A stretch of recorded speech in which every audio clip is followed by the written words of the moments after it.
안녕하세요. 박지영 변호사입니다. 오늘은 지난 시간에 이어서 택시회사의 대응 전략을 좀 알려드리겠습니다. 최근 대법원 판결 이후에 근로자들 즉 택시 운전자들로부터 최저임금에 미치지 못하는 금액을 토해내라 라는 소송을 많이 당하고 있다고 말씀을 드렸죠. 여러 명이 뭉쳐서 하기 때문에 억대의 소송이기도 한데요. 얼핏 근로자들의 손을 당연히 들어줘야 되는 것 아니냐라고 생각하실 수 있지만 실상을 알고 보면 택시회사가 억울한 부분이 많다라는 점은 지난 영상에서 충분히 소개를 드렸습니다. 그렇다면 대법원 판결에서 합의문이 무효이기 때문에 최저임금에 미치지 못하는 금액을 부당이득으로 반환해야 된다라는 판결을 내린 건데 이 부분에 대해서 어떻게 반박을 할 수 있는 걸까요? 각급 하급심은 해당 대법원 판결이 나온 이후에도 최저임금법을 장탈할 목적이 있는지 없는지 여부를 각 사례마다 판단을 하고 있습니다. 어떤 경우에 합의문이 유효해서 최저임금에 미치지 못하는 금액을 토해내지 않아도 되느냐, 즉 택시회사에게 유리하게 되느냐, 노동시간을 단축한 합의가 노사 간에 평화롭게 서명 날인이 되었고 그 이후에도 어떠한 이의제기가 없었다는 점을 일단 밝혀야 합니다.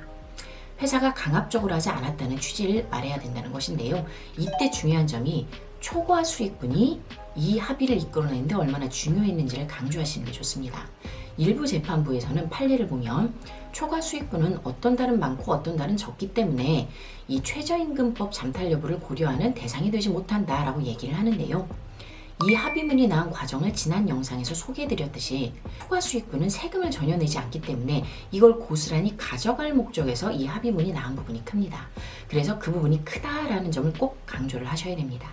다음으로는 동일한 시간을 일해도 카카오 앱 등의 발달 등으로 인해서 대기 시간이 줄었기 때문에 더 많은 돈을 벌 수 있다. 그렇기 때문에 노동시간을 단축한 것이다. 즉 최저임금법과 상관없이 한 부분이 있다는 것을 강조하셔야 됩니다. 다음으로는 최저임금법이 개정되면서 최저임금 금액을 계산할 때 노동시간분의 임금으로 계산을 하는데요. 이 임금 중에 초과 수익분을 제외하라고 계산을 되면서 노동시간 단축 협의가 이루어졌는데 왜냐? 산학금을 내서 월급을 하는 그 근로시간과 초과 수익분을 내는 근로시간은 구분이 되지 않습니다. 택시 운전의 경우에. 그러다 보니 이 부분을 제했을 때는 근로시간도 당연히 그만큼 줄어들어야 되는 게 맞기 때문에 그에 따라서 논의가 이루어진 부분도 있습니다. 이런 점을 강조하셔야 합의문이 유효해서 택시 회사들이 승소를 할 수 있습니다. 다음으로는 부차적으로 신의칙 주장도 하실 수 있습니다. 일반적으로 법조계에서는 이 주장을 잘 하지 않는데요. 잘 받아들여지지 않기 때문입니다. 그렇더라도 이번 사안은 받아들여질 개연성이 높기 때문에 좀 주장을 하실 필요가 있습니다.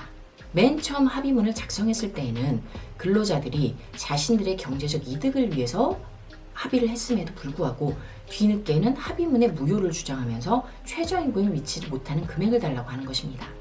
합의문에 따라 초과 수익분도 전부 세금 없이 가져간 이후에 말을 바꾸어서 최저임금에 미치지 못하는 금원까지 가져가려고 하는 것은 택시회사 입장에서는 굉장히 억울할 수 있습니다. 따라서 신의칙 주장을 하셨으면 좋겠습니다. 각 사안마다 구체적인 내용이 좀 다를 수 있기 때문에요. 다 모르는 내용은 직접 연락 주시면 감사하겠습니다.